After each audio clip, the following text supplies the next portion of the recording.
Why such a dork? It's a video. Bite me. Yeah, where are we at? We're at Dino's, man. Dino's, bitch. Kelly will love it, because she loves it here. Does she? Yeah, we eat here all the time, me and Kelly.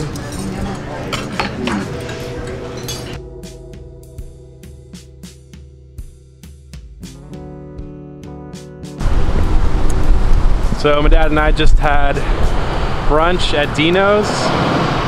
It's raining now. It's getting rained on. Oh.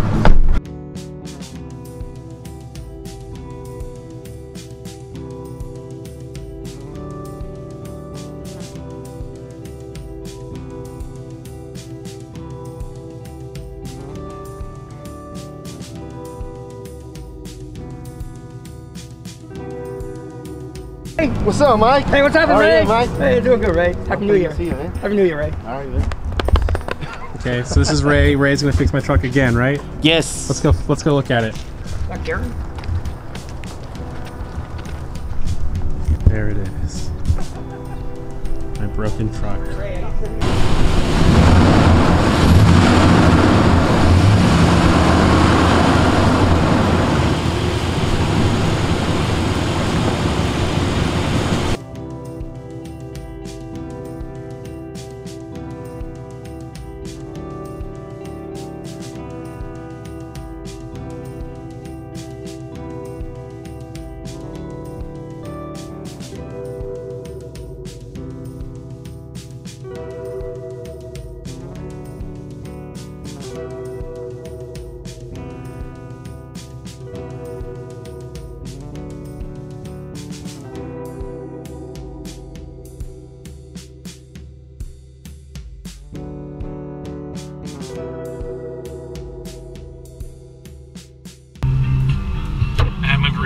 It's raining a lot more than it was.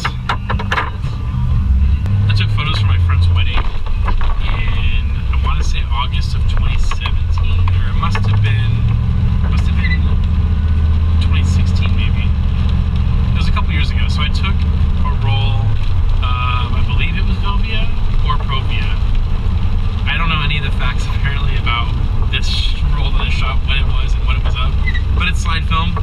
And it's been floating around my room for at least 2 years, just kind of in different boxes and cubbies, and like on my desk and on the ground and on my shelf, like, you know, just being tossed around, not really, you know, not really paying it any mind, but not throwing it out or getting rid of it or processing it. So I finally decided to try doing an E6 process at home, which I've never done before. It's a little more difficult than color regular C41 processing. The temperature has to be really, really dead on, otherwise you get color shifts and density problems. And there are two developer chemicals, two stages. There's a first developer, and then there's a color developer. And then there's the Blix, which is very similar to Blix for C41, but it has to be done in a very specific way. It has to be at 105 degrees Fahrenheit, which is a little bit warmer than C41. It just made me nervous doing it, knowing that it was that specific. But I think I did a good job when I pulled the film out of the canister and looked at it.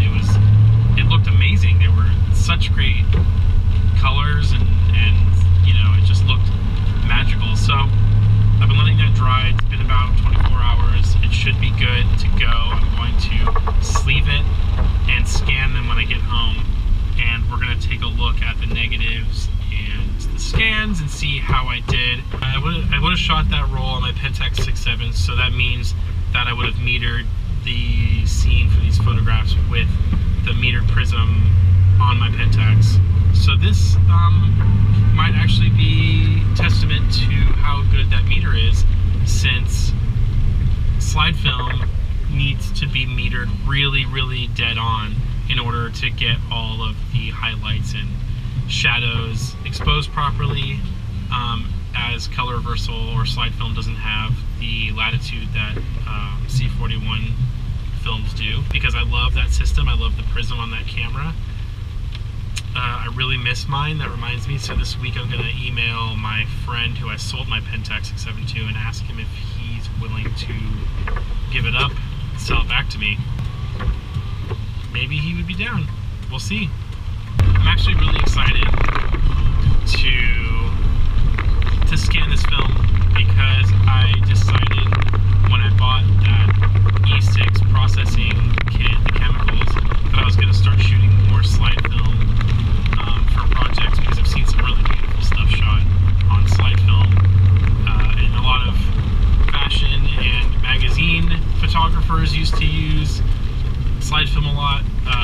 Documentary photographers, obviously Steve McCurry at National Geographic shot everything on Kodachrome.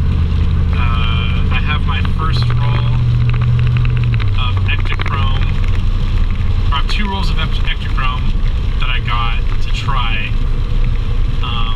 It's raining today, so I'm probably not going to do this today, but sometime this week, if I have some time, maybe tomorrow, if I can get someone who is available, maybe I can set up a shoot with my Nikon F2 and a roll of the Ektachrome. That might be really cool.